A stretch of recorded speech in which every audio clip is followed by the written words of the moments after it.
In the mid-13th century, Baghdad stood as a beacon of learning, culture, and commerce at the center of the Islamic world. It was the capital of the Abbasid Caliphate, a dynasty that had ruled for centuries. The city was a global center, home to scholars, artists, and merchants from across the known world.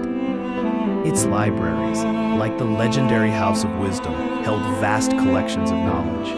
Its universities attracted students seeking enlightenment.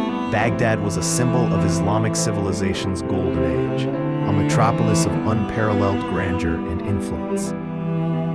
Far to the east, a new power had emerged, the Mongol Empire.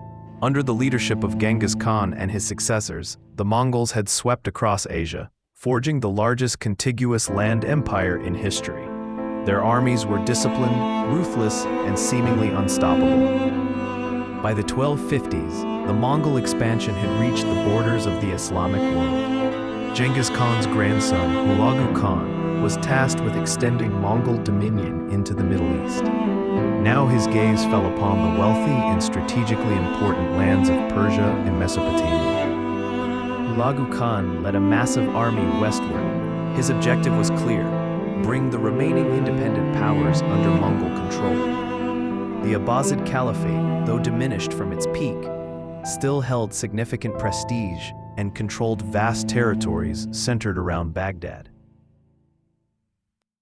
In 1257, Hulagu sent an ultimatum to Caliph al-Mustasim in Baghdad. He demanded the caliph's complete submission, the dismantling of the city's defenses, and the provision of troops for the Mongol army. It was a demand for the caliphate to surrender its sovereignty entirely.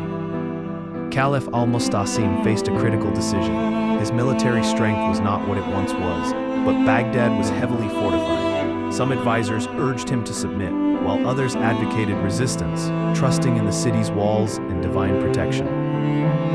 The caliph, perhaps underestimating the Mongol threat or overestimating his own position, chose defiance. He sent back an arrogant reply, refusing Hulagu's demands and warning the Khan of the consequences of attacking the caliph, the spiritual leader of Islam. This response sealed the fate of the city. Enraged by the caliph's refusal, Hulagu Khan marched his army towards Baghdad. He gathered forces from across the Mongol Empire, including warriors from its vassal states. The Mongol army arrived at the city's gates in January 1258. The siege commenced swiftly. Mongol engineers, often drawing on expertise from conquered peoples, constructed siege engines. Catapults hurled stones and incendiary materials against the city walls. The Mongols systematically attacked the fortifications from multiple directions.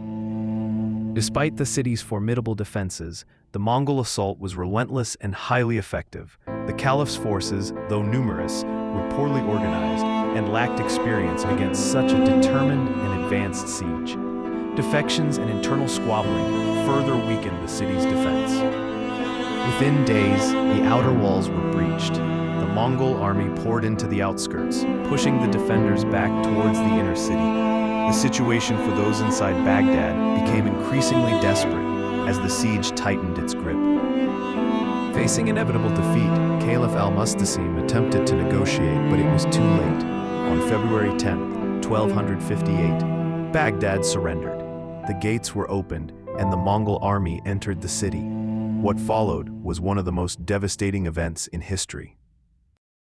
For days, the city was subjected to widespread destruction and slaughter. Libraries, including the House of Wisdom, were destroyed, their priceless manuscripts thrown into the Tigris River. Palaces, mosques, and hospitals were looted and destroyed. The human cost was immense. Estimates vary, but hundreds of thousands of Baghdad's inhabitants were killed, including the caliph, who was executed for defying the Khan. The city's intricate irrigation systems, vital for agriculture in the region, were deliberately destroyed, rendering the surrounding land infertile for years.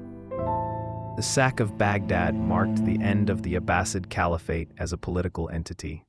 While a nominal line of Abbasid caliphs continued in Cairo under Mamluk protection, their universal authority and prestige were gone forever. The spiritual heart of the Islamic world had been brutally destruction of Baghdad sent shockwaves across the Islamic world and beyond. It was seen by many as a catastrophe of unprecedented scale, a sign of divine displeasure or the end times. The loss of its libraries represented an incalculable blow to human knowledge. While Baghdad would eventually be rebuilt, it never fully regained its former glory as the preeminent center of Islamic civilization. The Mongol conquest fundamentally reshaped the political and cultural landscape of the Middle East, paving the way for new powers and dynamics in the centuries that followed. The sack of Baghdad in 1258 stands as a stark reminder of the fragility of even the greatest civilizations. It was a pivotal moment that closed one chapter of history and opened another, forever altering the trajectory of the Middle East and the wider world. The echoes of its fall resonate through history to this day.